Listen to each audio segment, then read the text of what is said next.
कुछ राशियों के लिए क्या कुछ खास संयोग है? क्या कुछ राशि के हिसाब से कुछ ध्यान एक्स्ट्रा रखा जाए? जी, 3 राशियों का मैं बोलूंगी। राजयोग भी इस टाइम पे चल रहा है और आज के दिन में शश योग बन रहा है कुंभ राशि में। तो आज के दिन जो 3 राशि शश योग बन रहा है, क्योंकि आज के दिन ही कुंभ राशि में शनि है, अपनी ही राशि में स्वयं में विराजमान है। जो 3 राशियां हैं वो वृषभ है, कुंभ है। तो आज की चर्चा में 2 संयोग की बात हो रही है। एक लज्जित संयोग आपने बताया, दोष, और एक आपने शश दोष संयोग बताया। वो अच्छा बन रहा है कुंभ राशि के लिए। जो नौकरी पेशा योग है या व्यापार जो करते हैं उनके लिए बहुत ही अच्छा योग बन रहा है।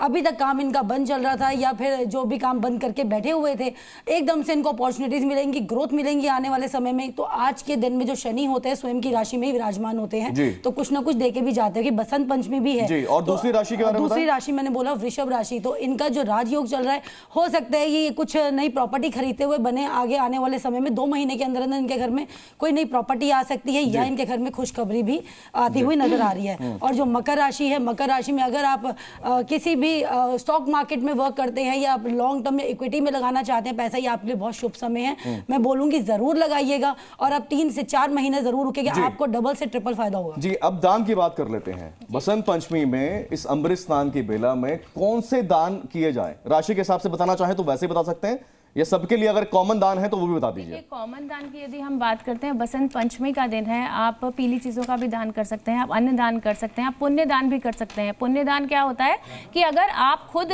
नहीं जा सकते हैं स्नान के लिए तो आप किसी का ट्रिप स्पॉन्सर कर दीजिए, उनको ये पुण्य कमाने में आप मदद करें।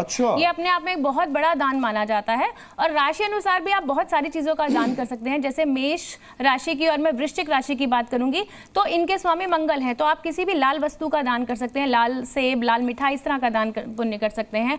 और वृषभ राशि और जो तुला राशि है, शुक्र संबंधित राशियां हैं, तो आप सफेद वस्तुओं का, सफेद फूल जो है, फल फूल हैं, आप माता सरस्वती को अर्पित कर सकते हैं। इसी तरह मैं मिथुन और कन्या राशि जो हमारी बुध की राशियां हैं, इसमें हम हरी वस्तुओं का दान कर सकते हैं। हम पढ़ाई लिखाई, पेन, कॉपी वगैरह हम दान कर सकते हैं, जो बहुत शुभ है अपने में। वहीं मैं कर्क राशि की बात करूंगी, इसमें किसी भी श्वेत वस्तु जैसे चावल का, दूध का हम दान कर सकते हैं। सिंह राशि की में भी हम लाल वस्तुओं का दान कर सकते हैं। बात करते हैं हम धनुर और मीन राशि की, जो हमारी गुरु की राशियां हैं, इसमें भी हम पीली वस्तुओं का दान कर सकते हैं, अनाज का, गुड़ का दान कर सकते हैं। और साथ में अंत में अगर मैं मकर और कुंभ राशि की बात करूं तो हम जो है मां सरस्वती को फूल अर्पित कर सकते हैं, कनेर के फूल अर्पित कर सकते हैं और साथ ही हम दान में काले तिल भी अर्पित कर सकते हैं। बहुत शुभ। महाराज जी, आप धर्मगुरु हैं, धर्मगुरुओं का वहां पर मेला लगा हुआ है। प्रथम पूजनीय जो अखाड़े के जितने साधु संत सन्यासी वहां पर हैं उनके लिए है, तो कुछ अखाड़ों में भी कुछ व्यवस्था की है इस बारी, ताकि चीजें और बेहतर हों और किसी तरह की अनहोनी ना हो पाए? अखाड़ों ने ही मिलकर बहुत बड़ी व्यवस्थाएं की हैं, जहां अन्न भंडार चल रहे हैं, लोगों को स्नान कराने के लिए अलग अलग तरह के उन्होंने प्रोग्राम बनाए हैं। मगर मैं आपके माध्यम से एक बात और कहना चाहूँगा कि देश की 140 करोड़ जनता है जी, और केवल 40 या 50 करोड़ व्यक्ति ही वहाँ स्नान करने के लिए पहुँच रहे हैं जी। तो ऐसा नहीं है कि बाकियों को पुण्य लाभ ही नहीं मिलेगा या वो पुण्य के भागी ही नहीं बनेंगे। हमारे यहाँ जो है ज्योतिष शास्त्र से हटकर भी श्री रामचरितमानस में एक उदाहरण आया है कि प्रभु राम का राज तिलक, तिथि, वार, नक्षत्र सभी कुछ देख के वशिष्ठ जी ने तय किया था, मगर फिर भी उन्हें राज तिलक नहीं हुआ। तो तिथियां सब वहीं धरी की धरी रह गई। जब भरत आए, उन्होंने गुरुवर से पूछा। जी जी, देखिए एक शॉर्ट में थोड़ा सा समय कम है महाराज जी, समय कम है जी।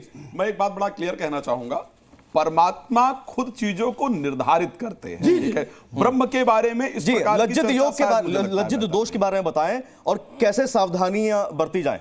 देखिए, लज्जित दोष जब भी शुक्र और राहु एक साथ होते हैं तो लज्जित दोष बनता है, और ये लज्जित दोष इस बार बन रहा है। तो थोड़ा सा जो टाइम बताया गया है आपको, 12 बजे से 4 बजे के बीच में जो भी ये कार्यक्रम देख रहे हैं, पहले तो मैं जी न्यूज़ का हार्दिक धन्यवाद करता हूँ कि वो हमें इस ट्रैक पे बोलने का अवसर देते हैं। तो पुण्य के चक्कर में, पुण्य सबको चाहिए महाराज, तो पुण्य के चक्कर में थोड़ा सा लोगों को भी आप पुण्य कमाने दें, दूसरों को भी स्नान करने दें, क्योंकि अमृत बेला है। तो लोग अधिकतर क्या करते हैं इसके अंदर कि अधिकतर ब्रह्म मुहूर्त के अंदर या वहां रुक जाना चाहते हैं। इसकी पावर ऐसा ना करें। लज्जित दोष की पावर कितनी है? क्या लज्जित दोष की कितना खतरा है? क्योंकि ये शुक्र चंद्रमा के साथ में बैठा है और चंद्रमा के साथ में, क्योंकि चंद्रमा के साथ में बैठा है तो आज का दिन वैसे भी आज और कल के दिन में इसकी पावर बढ़ी हुई है। तो ऐसे में 12 बजे से लेकर 4 बजे के बीच में आप कोशिश करें कि जहां आपको मिले, त्रिवेणी संगम में जाने की कोशिश ना करें, जहां आपको मिले गंगा चैव यमुने चैव गोदावरी सरस्वती, जहां आपको मौका मिले वहां पर सरस्वती मैया का नाम लेके और पंचदेवों की डुबकी बता देना चाहता हूँ, लाभहान जीवन मरण यश जब जस विधियात। महाराज जी सुन ले, लाभहान होना, जन्म मृत्यु जिसके जहाँ सुनिश्चित होना, उसके कुंडली में प्रारब्ध कर्मों से निश्चित होता है। मोक्षदायिनी सुनिए ना, किसी राशि विशेष के लिए लज्जित दोष का कुछ ज्यादा असर तो नहीं है? क्यों लज्जित दोष की बात की है? लज्जित दोष से क्या प्रभाव क्या पड़ने वाला और क्या नुकसान होने वाला है? शुक्र राहु जब होता है तो मटेरियलिस्टिक हैप्पीनेस का कारक है वीनस। ओके, आपको सिर्फ वहां जाकर के ये दोस्त तभी आपको नुकसान करेगा जब वहां जाकर के आप मटेरियलिस्टिक चीजों के लिए स्नान करेंगे या आपकी काम वासना। बहुत सारा आपने देखा होगा, कुछ दिन पहले एक रिपोर्ट वायरल हो रही थी, एक सोशल मीडिया के छोटे से पत्रकार महोदय है जो वहां महिलाओं। चलिए अब तैयारी बता दें, हमारे साथ में एनडीआरएफ के डीआईजी भी हैं पूर्व। ये 1.25 लाख पुलिस फोर्स है, 1 लाख पुलिस और पैरामिलिट्री फोर्सेस के जवान हैं। भगदड़ के बाद 7 अतिरिक्त पुलिस अधिकारियों को वहां पर सुरक्षा व्यवस्था की कमान सौंप दी गई है। 2750 एआई आधारित सीसीटीवी कैमरा है, 100 वीएमडी स्क्रीन भी लगाई गई है ताकि लोगों को समय समय पर जानकारी दी जा सके और मल्टीपल लैंग्वेजेस में लगाई गई है। मेला क्षेत्र को 10 जोन, 25 सेक्टर, 56 थाने, 155 चौकी में बांट दिया गया है। स्नान के दौरान गंगा और यमुना में 100 से ज्यादा प्रशिक्षित गोताखोर तैनात रहेंगे। महाकुंभ में सेना के कमांडो ने मोर्चा संभाल लिया है। आसमान में एंटी ड्रोन और गहरे पानी में गोताखोर भी हैं। संगम क्षेत्र को नो फ्लाई जोन घोषित किया गया है। SDR, NDRF, AI based CCTV camera, ये तमाम इक्विपमेंट्स वहां पर लगा दिए गए हैं। बिना अनुमति के किसी ड्रोन को उड़ने नहीं दिया जाएगा। फायर ब्रिगेड के साथ महिला कमांडो, घुड़सवार और स्नाइपर्स भी तैनात हैं। संगम नोस पर भीड़ नियंत्रण के लिए विशेष पुलिस टीमों की तैनाती कर दी गई है। बीडीडीएस और एंटी सबोटाज टीम भी तैयार है। सुरक्षा घेरा मजबूत बनाने के लिए एनएसजी और एटीएस कमांडो भी तैनात हैं।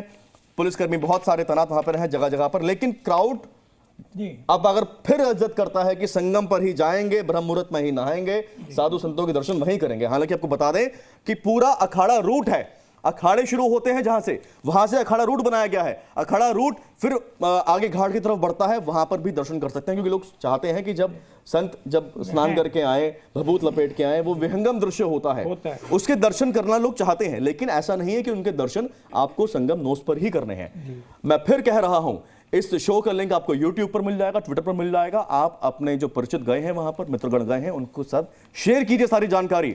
और किसी भी तरह का पैनिक में नहीं रहना है। दर्शन के लिए जाइए, डुबकी लगाइए, अमृत स्नान का पुण्य कमाइए, लेकिन किसी को बिना परेशान करें। क्राउड मैनेज करने के लिए जब एक ही जगह पर मान लीजिए लोग जाना शुरू करेंगे, हम लगातार अपील कर रहे हैं, लेकिन फिर भी कई लोग हैं, कई जगह से आते हैं, वो फिर जाना शुरू करेंगे। तो ऐसे में किस तरह से व्यवस्था संभाली जाती है ताकि लोगों को भी परेशानी ना हो? बिल्कुल ऐसा ना हो कि लोग घंटों घंटों एक ही जगह पे खड़े हुए हैं। नहीं, उनके लिए बराबर अभी अलर्ट हो गए लोग और टीमें बना दी गई हैं। किसी को रुकने दिया जाएगा ही नहीं, मतलब ही नहीं क्राउड करने का। और इसके अलावा लोगों को समझाया जाता है और जैसे ही वो नहाए और तुरंत निकले और अपना गंतव्य स्थान। लेकिन अभी ऐसी भी आई ना चीजें कि लोगों को काफी किलोमीटर चल के आना पड़ रहा है। हाँ, थक गए तो वहीं बैठ गए, ऐसे भी लोग कह रहे हैं। हाँ, हम तो थक गए थे इसलिए यहीं बैठ गए। ये भी है, लेकिन आप बैठने नहीं देंगे ना वहाँ। आप उसके आगे सेफ प्लेस है, सेफ प्लेस में बैठिए, सेफ प्लेस में आप बैठ जाओ, कोई प्रॉब्लम नहीं है। ये आपने अच्छी बात बताई जी। परिक्रमा का वहाँ पे बहुत अच्छा है। जो लोग परिक्रमा कर रहे हैं मेला से लेके और संगम का, वो यात्रा भी कर रहे हैं, स्नान भी कर रहे हैं, और कोई ऐसा नहीं है, सब लोग स्नान कर रहे हैं।